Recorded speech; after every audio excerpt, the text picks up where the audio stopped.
የባህር ዳር ስታዲየም ለአፍሪካ ዋንጫ ማጣሪያ ጨዋታዎች የማድረግ ፍቃድ ተሰጠው።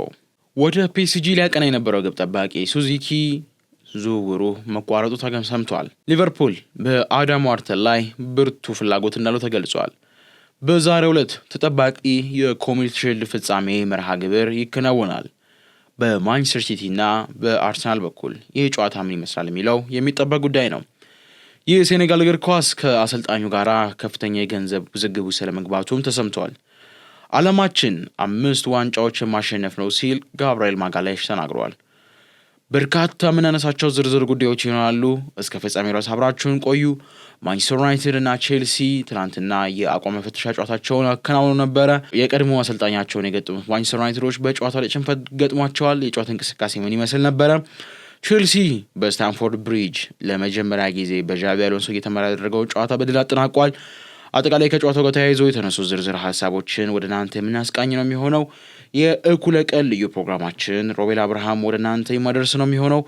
የጋርናቾ አስነዋሪ ድርጊት እንዲሁም ደግሞ የሙሲያላን ከባድ ህመም ጨምሮ በርካታ የፋብሪዚዮም ሰሞናዊ የክለብ ውጥረቶችን በተያያዘ የምናነሳ ይሆናል። አብራችሁን ቆዩ።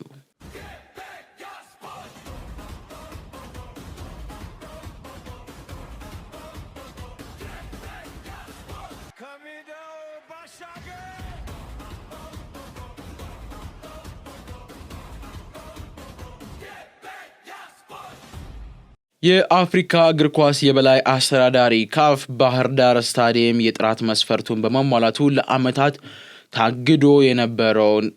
ለዓመታት ተጥሎበት የነበረውን እገዳ በማንሳት ይፋዊ የሆነ የጨዋታ ማድረጊያ ፈቃድ መስጠቱ ተገልጿል። ታዲያ ኢትዮጵያ ብሔራዊ ቡድን ከ5 ዓመታት ስደት በኋላ ለመጀመሪያ ጊዜ ወደ ሀገሩ ተመልሶ ጨዋታን የሚከውን መሆኑ ተረጋግጧል ማለት ነው። ታዲያ ለበርካታ ጊዜያት ወደ ሀገረ ሞሮኮ በማቅናት በስደት ጊዜያትን ያሳለፈው የኢትዮጵያ ብሔራዊ ቡድን በመጨረሻም ከ2019 በኋላ በሜዳው ጨዋታ ለማድረግ መዘጋጀቱን የተገለጸው ማለት ነው። የኮንቴጎሪ ወይም ደግሞ የካትስሪ ፍቃድ መስጠቱን ነው እንግዲህ የኢትዮጵያ እግር ኳስ ፌዴሬሽን ትናንትና ያስታወቀው። ብሔራዊ ቡድኑ ለ2027 የአፍሪካ ዋንጫ ማጣሪያ የሚዳውን ጨዋታ በሀገሩ ምንም ጨዋታ ሽንፈት ባላስተናገደው ባህር ዳር ስታዲየም እንደሚከውን የተገለጸው ማለት ነው። ካፍ በስታዲየሙ የተመዘገቡ መሻሻሎችን በማድነቅ በላከው ደብዳቤ አሁን ትኩረት በሚያስፈልጋቸው ያልተጠነቀቁ ጉዳዮች ላይ እንዳሉ ገልጾ የተቆጣጣሪ ቡድኑ ግኝቶችን የሚቀሩ የማስተካከያ እርምጃዎችን የያዘ ሙሉ ቴክኒክ ሪፖርት በቅርቡ ፌዴሬሽን እንደሚል ገልጾ ጨዋታ በሚደረግበት ቀን የስታዲየም ዝግጅትና የደንቦች አተገባበርን ለመከተል የስታዲየም ተቆጣጣሪ ሊመደብ እንደሚችልም አስታውቋል። ካፍ አያይዞም ለኢትዮጵያ መንግስት፣ ለኢትዮጵያ እግር ኳስ ፌዴሬሽን፣ ለስታዲየም አስተዳደርና ለሚመለከታቸው አካላቶች በሙሉ በሂደቱ ላደረጉት ትብብር ምስጋናውን አቅርበዋል። በዚህ ጉዳይ የምትሰማችሁ ዋሊያዎቹ ከ5 ዓመታት ስደት በኋላ ምንም ተሸንፈውበት ወደማያውቁት ባህር ዳር ስታዲየም መመለሳቸው እንዴት ትመለከቷላችሁ? የባህር ዳር ስታዲየም የአፈጻጸም ሂደትንስ እንዴት ተመለከታችሁት? ከዚህ ቀደም እንደምናስታውሰው የክልሉ ፕሬዝዳንት እናነሱት ከሆነ በርካታ የአውሮፓ ታላላቅ ክለቦች ፒኤስጂ፣ አርሰናል፣ ሌሎች መሰል ክለቦች ከአየር ንብረት ቀውስ ጋር በተገናኘ ወደ ሌሎች የተቀሩት ዓለም ሀገራቶች ሂደው የሚያደርጉትን ውድድር በዚሁ በሀገራችን በኢትዮጵያ መጥተው የፕሪሲዝን መርሃ ግብር ለማድረግ ዝግጁ ሊሆኑ ይገባል ብለው ነበረ። ታዲያ ደግሞ ዛሬ ይህ ፖይንት በሚገባ ምላሽ ያገኘበትን ከካፍ ተረጋግጧል። በመስከረም ወር ኢትዮጵያ ብሔራዊ ቡድን 2 ወሳኝ መርሃ ግብሮችን በማጣሪያው ያደርጋል። ታዲያ በባህር ዳር አለመሸነፍ ግስጋሴያችን ይቀጥላል የሚለው ከወዲሁ የሚጠበቅ ጉዳይ ሆኗል ማለት ነው። ከብሔራዊ ቡድን ዜና ሳንወጣ ሌላው ትኩረትን የሳበውን የሴኔጋል እግር ኳስን ጉዳይ እንመልከት።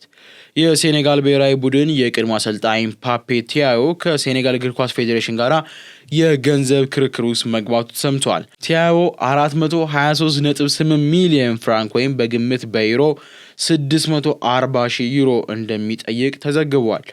ገንዘቡም የደሞዝ የቦነስና ሌሎች የውል ክፍያዎችን ያካተተ ሲሆን የአሰልጣኙ ወኪሎች ለፌዴሬሽኑ መደበኛ የክፍያ ጥያቄ ልከዋል። እናም ጉዳዩ በሰላም ካልተፈታ ነገሩ ወደ ፍርድ ቤት ወይም ደግሞ ወደ ካስ ሊወሰድ እንደሚችል ነው የተናገሩት። ይህ ውዝግብ የመጣው ቲያዮ ከ2006 ዓለም ዋንጫ በኋላ ከአሰልጣኝነቱ ከተሰናበተ ወዲህ ሲሆን ከዚህ በፊትም በውሉና በደሞዙ ላይ ከፌዴሬሽኑ ጋር መግባባት እንደነበረ አስታውቋል።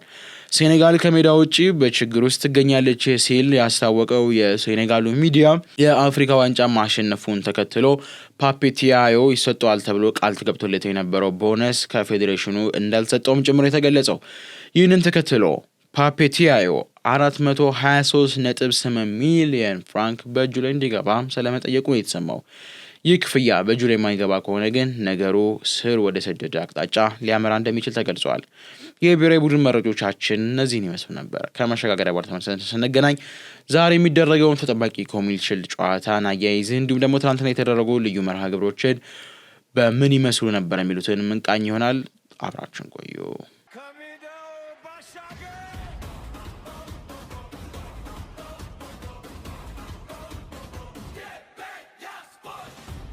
በቅድሚያ ትናንትና የተደረጉ የወዳጅነት ጨዋታዎችን እንመልከት። የምዕራብ ለንደኑ ክለብ ቼልሲ ከሪያል ሶሲዳድ ጋር በስታንፎርድ ብሪጅ የመጨረሻ የወዳጅነት መርሃ ግብሩን አከናውኖ ነበር። ታዲያ በጨዋታው ላይ ጆዋ ፔድሮ 2 ጎሎችን ሲያስቆጥር አዲሱ ፈራሚ ሞርጋን ሮጀርስ ገና በመጀመሪያው ጨዋታ ኳስን ከመረብ ማገናኘት ችሏል። ብራዚል አጥቂ ጆዋ ፔድሮ በ7 የቅድመ ውድድር ዘመን ጨዋታዎች 8ኛ ጎሉን በትናንትናው ዕለት ለቼልሲ ያስቆጠረ ሲሆን ሰማያዊዎቹ የቅድመ ውድድር ዘመን ጨዋታቸውን በድል እንዲያጠናቀቁም የበኩልን አስተዋጽኦ በሰፊ ሁኔታ ተጫውቷል። በዣቪ አሎንሶ በብሪጅ የተደረገው የመጀመሪያ ግጥሚያ እጅጉኑ ያማረና ምርጥ ነበረ። አዲሱ ፈራሚ ሞርጋን ሮጀርስም ከደጋፊዎች ጋር በተዋወቀበት የመጀመሪያ ጨዋታ የመጀመሪያ ጎሉን ከመረብ ማሳረፍ ችሏል። ከጨዋታው መጠናቀቅ በኋላ አሰልጣኙም ሆነ ሞርጋን ሮጀርስ ከደጋፊው ለተደረገላቸው ድንቅ አቀባበል ምስጋናቸውን ያቀረቡ ሲሆን በቀጣይ በዚህ ክለብ በሚኖራቸው ቆይታ ያላቸውን ሁሉ ሰጥተው ውጤታማ ለመሆን እንደሚጥሩ አስታውቀዋል። በቀጣይ ሰኞ ቼልሲ የፕሪሚየር ሊግ የመጀመሪያ ጨዋታውን ከፉልሃም ጋር የሚከውን ይሆናል። ሌላው ደግሞ ይህንን ተከትሎ የጀመረው ተጠባቂ መርሃ ግብር ነበረ። በሮበርቶ ዲዘርቢ የተመሩ በርካታ ተጫዋቾችን በማስፈረም እንዲሁም ደግሞ በርካታ ተጫዋቾችን በመልቀቅ አዲስ ምዕራፍ ጉዞ የጀመሩት ስፐርሶች ሆፈንሄምን ገጥመው ነበረ።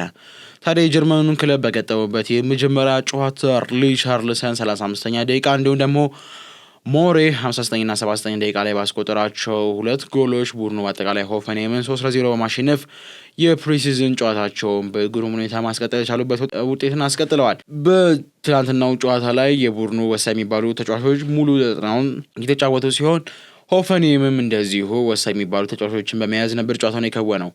የቡድኑ ሁለተኛ ቡድን ደግሞ በዛሬው ዕለት ሌላኛው መርሃ ግብሩን ቀን 8 ሰዓት ሲል ስፐርስ ከሆፈንሄም በራሱ ድጋሚ የሚጫወት ይሆናል ማለት ነው። ሌላኛው በብዙዎች ዘንድ ተጠብቆ የነበረው የማንቸስተር ዩናይትድ እና የኤሲ ሚላን መርሃ ግብር ነበረ። እንደሚታወቀው ሩበን አሞሪምን ከውጤት ማጣት አንጻር ብቻ ሳይሆን አጠቃላይ ከአሰልጣኞችና ከሌሎች መሰል ተጫዋቾች እንዲሁም ደግሞ አመራሮች ጋር ባለመግባባት በተፈጠረው የስንብት ሂደት ምክንያት ብዙዎች ይህንን ጨዋታ በብዙ ሁኔታ ጠብቀውት ነበር። ታዲያ የቀድሞ አሰልጣኛቸውን የገጠሙ ማንቸስተር ዩናይትዶች በጨዋታው ላይ ሽንፈትን አስተናግደዋል። በፖላንድ በተደረገው የወዳጅነት መርሃ ግብር ላይ ገና በጨዋታው ጅማሬ ከብሩኖ ፈርናንዴዝ የተሻገረውን የማዕዘን ምት ወደ ጎልነት በመቀየር ሃሪ ማጉዌር የዩናይትድን መሪነት ጎል ማስቆጠር ቢችልም ኋላ ላይ ግን ቹኩዌዛ ባስቆጠረው አስደናቂ ጎል 37ኛ ደቂቃ ላይ ቡድኑ ወደ ጨዋታ ተመልሶ ነበረ። ከሁለተኛ አጋማሽ መልስም ዶርጉ ባስቆጠራት ከስህተት የተገኘችውን ጎል ዶርጉ በማስቆጠር የማንቸስተር ዩናይትድን መሪነት ወደ 2 ከፍ ማድረግ ቢችልም ኋላ ላይ ግን ከይሴ እንዲሁም ደግሞ ጎንዛሎ ራሞስ እና ሮበን ሎፍተስ-ቼክ በ71ኛ ደቂቃ ላይ ተከታትለው ባስቆጠሯቸው 3 ወሳኝ ጎሎች ቡድኑ ካምባክ መፈጸም ማንቸስተር ዩናይትድን 4-2 በሆነ ውጤት መዘረር ችለዋል።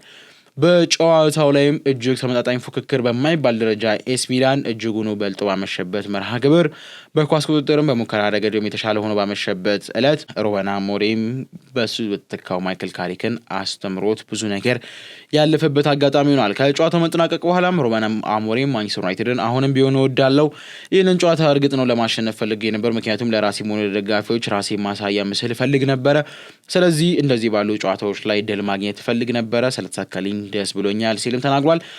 ማይክል ካሪክ በማንቸስተር ዩናይትድ ቤት ጥሩ ቆይታ እንዲሆነው ነገሮች ሁሉ የተስተካከሉና የተቃና እንዲሆንለት መልካም ምኞቱን የገለጸው ሩበን አሞሪም ማንቸስተር ዩናይትድን የወደደ እንደሚቀጥልም ጭምር ተገልጿል። ከአመራር ወይም ደግሞ ከሌሎች ሰዎች ጋር ተጣለው ብዬ ይህንን ግዙፍ ክለብ መጥላት አልችልም ሲል ከጨዋታው መጠናቀቅ በኋላ ተናግሯል። ከኤሲ ሚላን ጋራም ለስኩዴቶ ክብር ለመፋለም ከወዲሁ ጥሩ ዝግጅቶችን እያደረገ እንደሆነም ሩበን አሞሪም ገልጿል። በማንቸስተር ዩናይትድ በኩልም ማይክል ካሪክ ከጨዋታው መጠናቀቅ በኋላ አስተያየቱን የሰጠ ሲሆን በዛሬው ጨዋታ ላይ ምንም ሰበብ አያስፈልግም፣ ሙሉ በሙሉ ተበልጠናል። ከዛሬው ጨዋታ ውጪ በእርግጥ ያደረግናቸው ቅድመ ውድድር ዘመን ዘግይታችን ጥሩ ነበር። ይሁን እንጂ ዛሬው ግን እጅጉኑ የከፋ ደካማ ነበረ። መሻሻሎች አሉብን።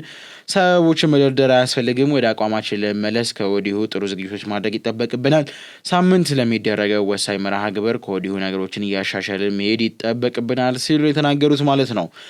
እንግዲህ ለየት የሚያደርገው ነገር ደግሞ ሩበን አሞሪም የመጀመሪያ የኤሲ ሚላን ድሉን ነው በትላንትናው ዕለት ማንቸስተር ዩናይትድ ላይ ማስመዝገብ የቻለው። ባለፉት 5 የወዳጅነት መርሃ ግብሮች ላይ በአንዱም ድል አላገኘም ነበር። በትላንትናው ዕለት ግን የቀድሞ ክለቡን በመበቀል ጨዋታውን በድል ማጠናቀቅ ችሏል ማለት ነው። እያደመጣችሁ የሚገኘው ገበያ ስፖርትን ነው። ከመሸጋገሪያ በኋላ ተመልሰን ስንገናኝ ዳግም የተቀሩት ስፖርታዊ ዝርዝር ጉዳዮችን ወደ እናንተ ምንደርስ ይሆናል። አብራችሁን ቆዩ።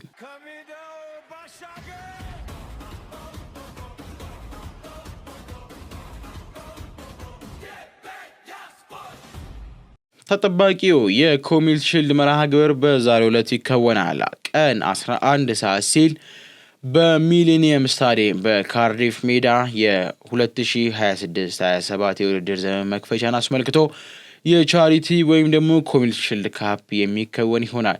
ለወትሮ በዌምብሌ ሲካሄድ የቆየው ኮሚል ሺልድ በዘ ዊኬንድ ኮንሰርት ምክንያት ወደ ካርዲፍ ሚሊኒየም ስታዲየም የተሸጋገረው ኮሚል ሺልድ ዋንጫ አርሰናልና ማንቸስተር ሲቲን ያፋጥጣል። የፕሪሚየር ሊግ አሸናፊው ከኤፍኤ ካፕ አሸናፊ የሚያደርጉት ልዩ መርሃ ግብር ከወዲሁ የብዙዎችን ትኩረት ስበዋል። ፔፕ ጋርዲዮላን በመልቀቅ ኤንዞ ማሬስካን አሰልጣኝ አድርጎ የቀጠሩት ማንቸስተር ሲቲዎች የመጀመሪያ ዋንጫቸውን በማሬስካ ስር ያሳካሉ ወይስ አርቴታ ከሰሞኑ የፕሪሲዝን ወጣ ገባነት አንጻር ቡድኑን ዳግም ወደ ቁልፍነቱ ቀይሮ አመቱን በዋንጫ ይጀምራል የሚለው የሚጠበቅ ነው።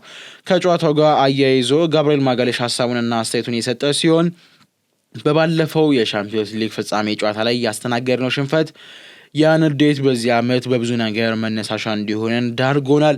እያንዳንዱ ውድድር ማሸነፍ እንፈልጋለን። ስለሚጠበቅብን ጉዞም ሁላችንም በብዙ ሁኔታ ነገሮችን ለማድረግ ተዘጋጅተናል። ያንን ደግሞ ከዛሬ ነው የምንጀምረው። ቡድናችን ያለበትን የጥራት ደረጃ እናውቃለን። ስለዚህ የምንሳተፍበትን ሁሉ ከፊታችን የሚጠበቁንም ሁሉ ዋንጫዎች ማሸነፍና በአመት ውድድር ላይ 5 ዋንጫዎችን ደርድረን ፎቶ ለመነሳት ከወዲሁ ጉዟችንን ጀምረናል። ከዛሬው ጨዋታ እንጀምራለን ሲል ነው እንግዲህ የተናገረው ማለት ነው። ጋብርኤል ማጋሌሽ ጥሩ ደረጃ ላይ ነገር ግን ጠንክሮ መስራት ይጠበቅብናል በማለት ነው ሀሳቡን እና አስተያየቱ መደምደም የቻለው። የማንቸስተር ሲቲው ተጫዋች ራያን ቸርኪን በዛሬው ጨዋታ ላይ ቡድኑን የበለጠ አሸናፊነት ማድረግ የሚችል ቁልፍ ሚና ሊወጣ እንደሚችል ገልጾ እንደ ቡድን መጫወት ከቻለን በአዲስ አሰልጣኛችን ስር የመጀመሪያ ዋንጫዎችን ከማሳካት ማንም አያግደንም ሲል ሀሳብና አስተያየቱን ሰጥቷል። አርቴታም በጨዋታው አያይዞ በአርሰናል መቆየት እንደሚፈልግና በአርሰናል በሚቆይባቸው ጊዜያቶች ላይ ደግሞ ከቡድኑ ጋር የሚንቀው የትኛውም አይነት ዋንጫ ሳይኖር እያንዳንዱ ዋንጫ እያነሳ እንደሚቀጥልም ነው የገለጸው ማለት ነው። ኤንዞ ማሬስካም ለዛሬው ጨዋታ ቡድኖቹ በቁልፍ ሁኔታ እንደተዘጋጁ ገልጿል። ኒኮ ኦራይሊም ልክ እንደባለፈው ሁሉ ዋንጫውን ዛሬ እነሱን በማሸነፍ እንስማለን ሲል ከወዲሁ ፉከራ መሰል ሀሳቡን አንስቷል። የዛሬው ጨዋታ ምን ይመስላል የሚሉትን 11 ሰዓት ሲል በሚሊኒየም ስታዲየም የሚደረገው ጨዋታ ምላሽ የሚሰጠን ይሆናል። ይህን ጨዋታ ገበያ ስፖርት ወደ እናንተ በቀጥታ ስርጭት መኮንን አልማው እንዲሁም ደግሞ ኔሮቤል አብርሃም ወደ እናንተ ይዘንላችሁ የምንቀርብ ይሆናል። እንድትጠብቁን ከወዲሁ መልእክታችንን ማስተላለፍ እንፈልጋለን። በዚህ ወደ ዝውውር መረጃዎቻችን እንለፍና ፕሮግራማችን እየጠቃለልን ሊቨርፑል አዳም ዋርተንን ለማስፈረም ንግግር ስለመጀመሩ ተሰምተዋል። ሊቨርፑል የክርስቲያን ፓላስ አማካኙን አዳም ዋርተንን ለማስፈረም ድርድር ማድረግ ስለመጀመሩ ተገልጿል። የዋርተን ወደ አንፊልድ መዘዋወር የዝውውር መስኮቱ ከመዘጋቱ በፊት እውን ሊሆን እንደሚችል አሁን ላይ በርካቶች ይዘውት የወጡት ያሉት መረጃዎች ያመለክታሉ። ሌላው በፒኤስጂ ያመራል ተብሎ ሲጠበቅ የነበረው ሱዙኪ በነገሮች አለመስማማት ምክንያት ዝውውሩ ሳይፈጸም ቀርቷል። ሉዊስ ኤንሪኬ ወደኛ መምጣት የሚፈልግ ተጫዋች በርካታ ነው፣ ይሁን እንጂ ለኛ እቅድ የሚሆን ተጫዋች ግን አናሳ ነው ሲሉ ተናግረዋል። ይህንን ተከትሎ ምናልባት የሱዙኪ ዝውውር መቅረት ከዛ ጋር የተያያዘ እንደሆነ ብዙዎች አንድምታውን እየፈቱለት ነው የሚገኘው። ታዲያ ወደ ፒኤስጂ ቤት ሲያመራ ሁሉም ተጫዋች ፈገግታው ሊኖረው ይገባል። ፈገግ የማይል ተጫዋች እኛ ቡድን ውስጥ ምንም ሊሰራ አይችልም። ከቡድኑ ጋር መላመድ የሚችል ተጫዋችን ብቻ ነው ማስፈረም የምንፈልገው ሲሉ ተናግረዋል። ታዲያ ሱዙኪ ወደ ፒኤስጂ ለማምራት ነገሮች ሁሉ በክለብ ደረጃ ከስምምነት ደርሰው ከግልም ውል ጋር በተያያዘ ስምምነቶች ደርሰው ሁሉም ነገሮች ተጠናቀው የነበረ ቢሆንም መጨረሻ ላይ ፈጠራል መግባባት ዝውውሩ ሙሉ ለሙሉ እንዲቋረጥ ሆኗል ማለት ነው።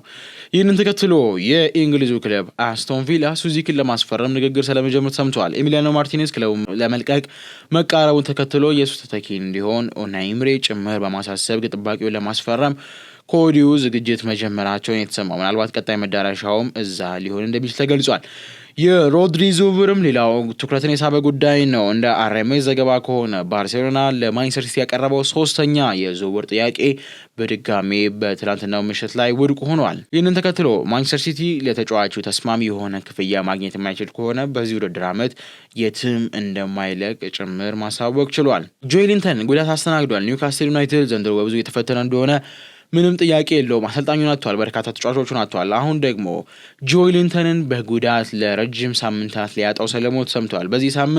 በዚህ ምክንያት የ2026/27 የመክፈቻ ጨዋታ ከሊቨርፑል ጋር የሚደረገውን ጨምሮ ሌሎች የሊግ መርሃ ግብሮች ሊያልፉት እንደሚችል ነው የኒውካስትል የቅርብ ምንጮች የገለጹት። ሌላው ሳይጠናቀቅ በወሬ ብቻ የቀረው የብራድሊ ባርኮላ ዝውውር አሁንም በመነጋገሪያነቱ እንደቀጠለ ነው። ሊቨርፑል 140 እስከ 160 ሚሊዮን የሚደርስ ታላቅ የዝውውር ጥያቄ ለማቅረብ ዳግም ዝግጅት ስለመጀመሩ ላፓርሺያን አስነብቧል። ሙሲያላ በትላንትና የባየር ሙኒክ ጨዋታ ላይ በድንገት ራሱን ስቶ ወድቆ ነበረ። ታዲያ ብዙዎች ለድንጋጤ ዳርጎ የነበረው የሙሲያላ አጋጣሚ አሁን ላይ በመልካም ጤንነት እንደሚገኝ ክለቡ አስታውቋል። ራሱን የሳተበትን ምክንያት በከባቢው አየር ምክንያት የነበረ ሙቀት እንደሆነም ክለቡ አሳስቦ አሁን ላይ ተጫዋቹ በመልካም ጤንነት ላይ እንደሚገኝ አሳስቧል። የጋርናቾ ጉዳይ ብዙዎችን ያነጋገረ አጋጣሚ ሆኗል። ይህ ሰው እንግዲህ ለሚዲያ እዩኝ ማለቱ ከድሮም አልተወደደም ነበር። አሁን ላይ ደግሞ የበለጠ እጅግ አስነዋሪ ጉዳዮችን ሰርቷል።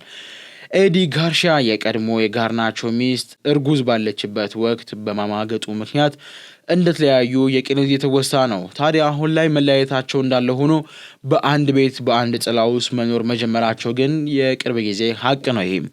ይሁን እንጂ ተጫዋቹ አሁን ላይ አዲሷን ፍቅረኛ ላመጣ ስለሆነ ቤቱን ለቀሽ ውጪ በማለት ከነ ልጆቹ ለማሰናበት መወሰኑ እሷን በገጿ ላይ ይፋ በማድረጉ ተጫዋቹ ላይ ከፍተኛ ትችት እንዲሰነዘር አድርጎታል። የራሱ ልጅና እሷ ከሚኖሩበት ቤት እና ከለመዱበት ቤት እንዲወጡ ማድረጉን እሷ በገጿ ላይ ያንን ካስታወቀች በኋላ በርካታ ትችቶች የደረሱበት ጋርናቾ ወዲያውኑ የኢንስታግራም አካውንቱን መዝጋቱ የብዙዎች መነጋገሪያ ሆኗል። ምን አይነት ጭካኔ ነው በጋርናቾ የተመለከተ ያለን? ህይወት ከማንቸስተር ዩናይትድ ቤት መውጣት በኋላ እየሰመረለት ያለው ነው። ጋርናቾ ራሱን ያስተዳደረበት ያለው መንገድ ለበርካታ ጫናዎች እየዳረገው እንደሆነ እየተመለከትን ነው የሚገኘው። የመጨረሻ መረጃዎችን ወደ እናንተ ላድረሳችሁና ቆይታችን እዚህ ጋር እናጠናቅ። በአውሮፓ ዋና ክለቦችና በፋብሪዚዮ ሮማኖ መካከል ከፍተኛ ውጥረት መንገሱን ዴይሊ ሜል ዘግቧል። በበርካታ ታዋቂ የአውሮፓ ክለቦች ውስጥ የሚሰሩ ሰራተኞች ሆኑ አመራሮች የፋብሪዚዮ ሮማኖን የስልክ ጥሪዎች መመለስ እምቢ ብለዋል። ክለቦቹ ከጋዜጠኝነት ሙያ ይልቅ እንደ ማህበራዊ ሚዲያ ተጽዕኖ ፈጣሪ ማየት የጀመሩ ሲሆን ጥንቃቄ የሚሹ የዝውውር ድርድሮችን የሚዘገብበት መንገድ ትክክል አይደለም ብለው በማመን እንዲሁም ደግሞ ክፍያ ለከፈለ ተጫዋች ብቻ ወደዚህ ክለብ እገሌ ክለብ ይፈልገዋል በማለት እገሌ ክለብ ይፈልገዋል በማለት ማስታወቂያዎችን እየሰራ ነው በሚል በርካቶች ትችቶች እየሰነዘሩበት መሆኑ ተሰምቷል። ይህንን ተከትሎ በርካታ ክለቦች አሁን ላይ ከእርሱ ይልቅ መረጃዎችን በቀጥታ ሊታመኑ ወይም ደግሞ የአካባቢው አሊያም ደግሞ የሀገር ውስጥ ጋዜጠኞችን ለመስጠት ወይም በይፋዊ መስመሮች ብቻ ለማውጣት እየመረጡ መሆኑ ተሰምቷል። ታዲያ እንደ ሜል ስፖርት ዘገባ ከሆነ የፋብሪዚዮ ሮማኖም ከዚህ የዝውውር መስኮት መጠናቀቅ በኋላ ስለ ዝውውር መረጃዎችን መስራት ይብቃኝ ያለበት አንዱ ምክንያት ይሄ ሊሆን ይችላል እንደሚልም ተገልጿል። የመጨረሻ መረጃችን ደግሞ የሻካታር ዶኔስክን ይመለከታል። ዩክሬኑ ክለብ ሻካታር ዶኔስክ በሻምፒዮንስ ሊግ የሚያደርጋቸው የሜዳ ጨዋታዎች በዩክሬን እንዳይደረጉ የይፋ ውሳኔን አስተላልፏል። ይህንን ተከትሎ በአውሮፓ አንድ ሜዳ ተከራይቶ ወይም ደግሞ ከዛ ክለብ ፍቃድ ማግኘት የሚችል ከሆነ የሻምፒዮንስ ሊግ የሜዳ ጨዋታዎችን በእንግሊዝ ክለብ አንድ ሜዳ መርጦ እንዲያደርግ ተፈቅዶለት ነበር። ይህንን ተከትሎ ዩክሬን ባለው ወቅታዊ ሁኔታ ምክንያት ሻካታር የኤፋ ጨዋታዎችን ከሀገር ውጭ ለማድረግ የሚገደድ መሆኑን ተከትሎ ክለቡ ቀደም ብሎ የብሬንትፎርዱን ስታዲየም ጠይቆ የነበረ ቢሆንም ከኮሚኒቲ ስታዲየም ከነገሮች ሁኔታዎች ጋር ለመስማማት ይህንን ጉዳይ በመተው አሁን ላይ ወደ ስታንፎርድ ብሪጅ በማቅናት በቼልሲ ጨዋታቸውን ለመከወን ስለመዘጋጀታቸው የተሰማው ለቼልሲ የሚፋይ ጥያቄ ቀርቧል። ቼልሲ ጥያቄውን ይቀበላሉ የሚለው የሚጠበቅ ጉዳይ ይሆናል ማለት ነው። የእኩለ ቀን ፕሮግራማችን ይህን ይመስል ነበረ። ስታደምጡት የነበረው ፕሮግራማችን በዚሁ ያበቃ። ሮቤል አብርሃም ወደ እናንተ ፕሮግራም አደረስኩላችሁ። 11 ሰዓት ሲል ዳግም ከኛ ጋራ በገበያ ስፖርት የቀጥታ ስርጭት የኮሚኒቲ ሺልድ ጨዋታ የምንመለስ ይሆናል። መልካም ቆይታ።